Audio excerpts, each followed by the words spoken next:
Thank you for joining me again for another 5-minute tale. If you are enjoying this channel, please remember to subscribe and hit the like button. And also feel free to leave comments. I will read every one of them and incorporate any ideas you may have in future stories. Thank you. Now let's begin. Hidden Room, written by Mark Berzam, published by Berzam Publishing on December 30th, 2024. Copyright December 2024. David adjusted the collar of his trench coat, the weight of the gun heavy in his pocket. Revenge was raging through his blood, anger increasing with every pump of his heart. Who or what would cause a man to resort to such violence? His name is Richard. The man had swindled David out of $1 million, which led to David losing everything he had worked for. Richard lived in a stately home built on money he stole from unsuspecting investors. Its silence is a stark contrast to the storm brewing inside David. David had meticulously planned this evening, spending weeks observing Richard's routine. He knew that Richard would be alone tonight, working late in his study, just as he knew about the hidden room behind the bookshelf, a secret 3 by 3 foot space accessible by a single book titled Karma.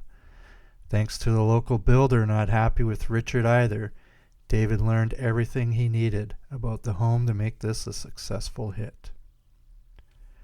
David slipped inside the house, the lock clicking open with practice ease. He removed the gun from his pocket and replaced it with his shoes, which fit perfectly in his deep pockets. Walking in socks, he thought, would make for a quieter entrance. He stopped and listened carefully as he scanned the hallway in the adjacent receiving room. All was quiet. David made his way down the hall, past the receiving room, and stopped and listened at the door to the study that was positioned across from the kitchen. He heard Richard moving papers around, laughing gingerly from time to time. David thought he was laughing at all the people he ruined, all the people he swindled out of millions over the years. David clenched the gun tightly, ready to act out his vengeance. He swung the door open and found Richard in his chair, the air thick with smell of old books and impending doom. Richard's jaw dropped as he saw David pointing the gun at his head. Before anyone spoke, it was over. The gunshot was quick. The silence that followed was deafening. With the deed done, David scanned the room. He walked back to where he came in and locked the study door. He went behind the chair where Richard's lifeless body lay, with blood seeping out of the wound in his head and covering the papers he was reviewing. David locked the window behind the desk from the inside. He carefully wiped the gun and placed it in Richard's hand. He walked towards the bookshelf, a grim smile playing on his lips. He glanced at the desk again and noticed his name on one of the documents. He picked it up and his anger dissipated. His face went pale and he trembled. The document had a check at the bottom for $5 million, with David's name as the beneficiary. The top portion of the check referenced the real estate deal David invested in. The deal had finally completed, and Richard was honoring the deal and added an extra $1 million as compensation for the delays. David stood frozen, his legs trembling beneath him. The check felt heavy in his hands, its value mocking him with cruel irony. His mind raced. If I walk out now, they'll know. My fingerprints, the gunshot, it's over. Think, David, think. His eyes darted to the bookshelf, the only sanctuary in a house now filled with ghosts, Richard's and his own. David carefully folded the document and placed it in an inside pocket. He pulled out a handkerchief from his pocket and wiped the gun and carefully placed it in Richard's hand. He slowly moved towards the bookcase, pulling the book titled Karma. The bookshelf swung open, revealing the cramped storage space. He stepped inside, pulling the bookcase shut behind him, his heart pounding in the suffocating darkness. He would wait in the darkness, quietly sobbing.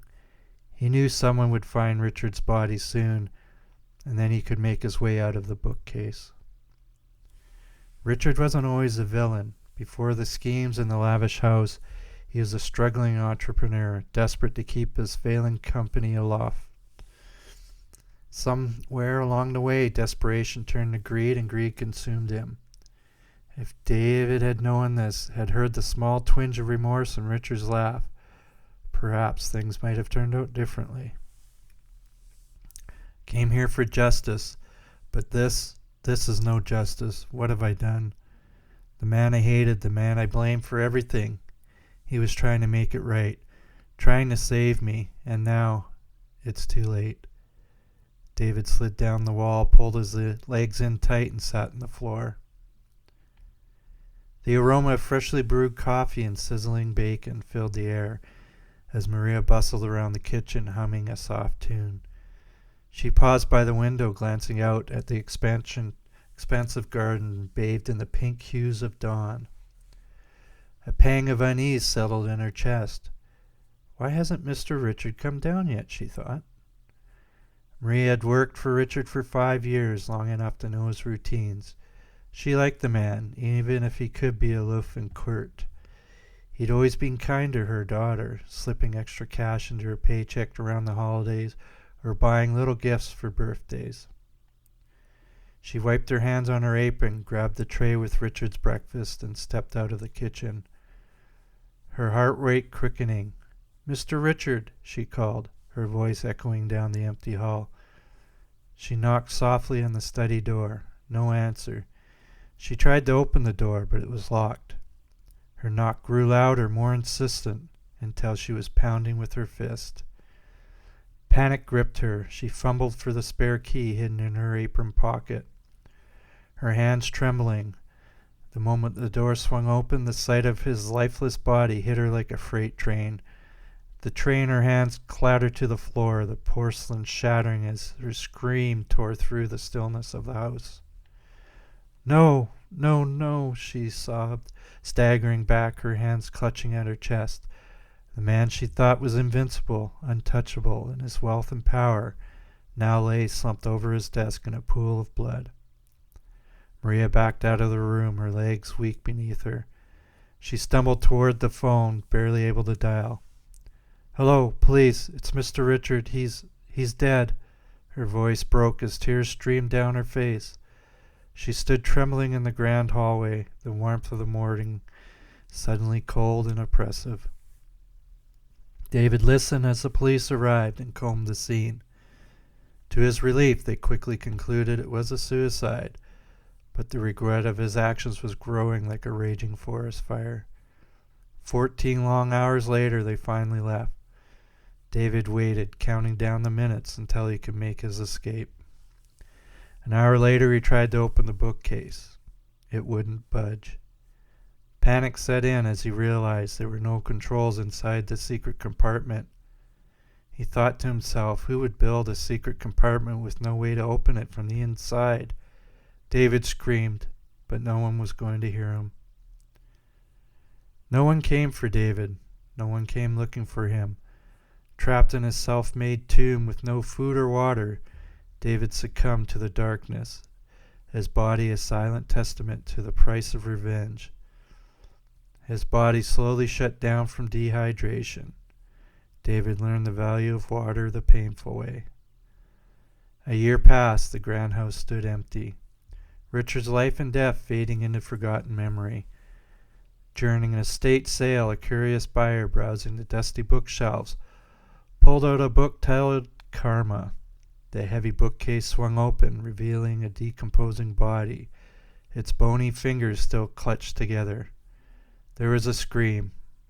David's meticulously planned revenge had trapped him in a karma of his own making.